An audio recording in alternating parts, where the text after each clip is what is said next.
Et surtout, la principale cause de cette revendication, il faut le comprendre, quand on parle d'enseignants décisionnaires, qui sont les décisionnaires? C'est des gens qui risquent d'être sacrifiés une fois qu'ils arrivent à la retraite parce que quelque part la fonction publique ne les a pas reconnus parce qu'ils ont été ils ont été recrutés au-delà de leurs 35 ans. Ce qui veut dire qu'une fois qu'ils seront à la retraite, ils vont percevoir des miettes.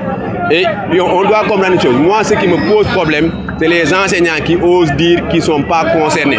Si nous disons que l'enseignement est une seule et même famille, quand la tête souffre, c'est tout le corps qui souffre. Quand c'est les pieds qui souffrent, c'est tout le corps qui souffre. Même les enseignants qui pensent qu'ils ont fait leur carrière, qu'ils ont fait leur grade et que peut-être d'autres. Non, c'est aujourd'hui qu'on parle peut-être des salaires des enseignants revendiqués.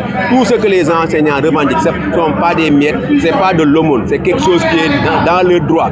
Et ce qui est plus déplorable, ce sont des accords qui ont été signés avec le régime qui était là sur place. On s'attendait qu'à une chose, à l'exécution de ces accords-là qui dorment dans les bureaux, je ne sais qui, dans les bureaux du président, dans les bureaux du Premier ministre, dans les bureaux du ministère de l'Éducation. C'est vraiment une honte. Pendant 2 ans maintenant, les enseignants se sont comportés comme des citoyens modèles et responsables pour vraiment leur donner le temps. Mais après 2 ans de gouvernance et que vraiment rien n'a été fait, je le dis, il n'y a aucun régime capable de soutenir, ou bien capable de résister à une revendication des enseignants ou à une revendication des étudiants. Que ces gens-là sachent qu'ils n'ont rien de plus que les enseignants. Quand on est dans la fonction publique et qu'on voit leur grade, mais un inspecteur des impôts, qu'est-ce qu'il a de plus qu'un enseignant? Professeur de lycée. Ils sont tous des bac plus 6. L'un est sorti de l'école normale, l'autre est sorti de l'ENA.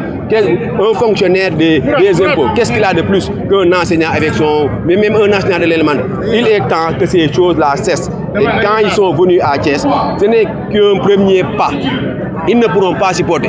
On les invite vraiment à régler ces problèmes-là des enseignants le plus rapidement possible. Aujourd'hui, cette grande mobilisation, cette forte mobilisation nous rappelle à certains qui sont nostalgiques les grands moments du syndicalisme. Et quand les enseignants se mobilisent, aucun corps ne peut les résister. Aucun régime ne peut résister à une mobilisation des enseignants. Vraiment, c'est à ce niveau-là que nous les interpellons.